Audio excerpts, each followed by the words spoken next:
on se trouvait par rapport au cosmos. Donc il fallait que la société reflète les étoiles, reflète le cosmos, reflète le ciel. Les anciens, justement, dans les civilisations sacrées, étaient toujours très préoccupés de faire refléter le ciel sur la terre. Hein. Et c'était justement la préoccupation des sages qui sont à l'origine de la société égyptienne, de la civilisation égyptienne. Pourquoi cette différence, justement? Pourquoi cette différence? Eh bien, cette différence, pour René Schwaner, elle venait pour une seule raison. C'est simplement parce que nous sommes dirigés par, justement, vivons dans une société profane, parce que nos élites, c'est des élites de la raison, des élites cérébrales. C'est des élites, justement, qui ont essentiellement développé la pensée mentale. Or, l'ancienne Égypte n'était pas du tout dirigée par une élite cérébrale. Elle était dirigée par une élite du cœur, qui avait développé justement l'intelligence du cœur, ce que René Schwaner appelle l'intelligence du cœur. Et c'est ça la différence essentielle. C'est parce que nous sommes en quelque sorte décentrés. Hein. Et vous savez que, par exemple, chez les anciens Indiens d'Amérique du Nord, pour ceux qui ont vu ce magnifique film Little Big Man, vous avez le vieux sage, justement, et bien naturellement, il a sa pensée, il a sa conscience, non pas dans la tête, mais il a sa conscience dans le cœur, hein, naturellement. Et les anciens Tibétains, par exemple, et même encore certains, ont la conscience naturellement centrée sur le cœur.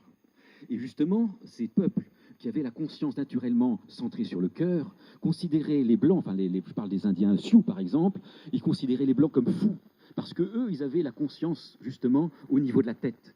Et comme on sait, du point de vue traditionnel, que l'on attribue le cœur au soleil, hein, et le cerveau à la lune, eh bien, ils étaient finalement des lunatiques. Or, vous savez qu'un lunatique, c'est un fou.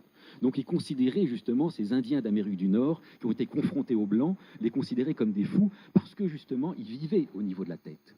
Eh bien, précisément, nous avons, avec l'ancienne Égypte, une société qui est entièrement centrée sur l'intelligence du cœur. Il dit que pour comprendre un enseignement ésotérique, il faut avoir développé ce sens, cet organe particulier qu'est l'intelligence du cœur. Parce que c'est dans le cœur que se révèle l'indicible. Et l'intelligence du cœur est intuition, confondement, communion.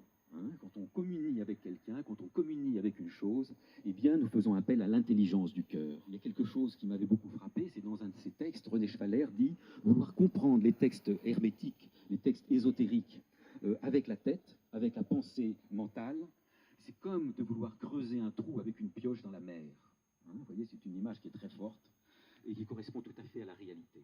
Donc si nous voulons aborder l'ancienne Égypte réellement pour ce qu'elle est, la voir telle qu'elle est, si nous voulons réellement aborder l'ésotérisme, il nous faut premièrement développer cette intelligence du cœur, c'est-à-dire décentrer en quelque sorte notre conscience, la faire descendre dans le cœur, et c'est simplement alors, lorsque nous aurons cette intelligence, cette conscience globale, parce que l'intelligence du cœur donne une conscience globale, une conscience spatiale en quelque sorte. Hein. On n'est plus en quelque sorte dans une conscience frontale, mais dans une conscience globale.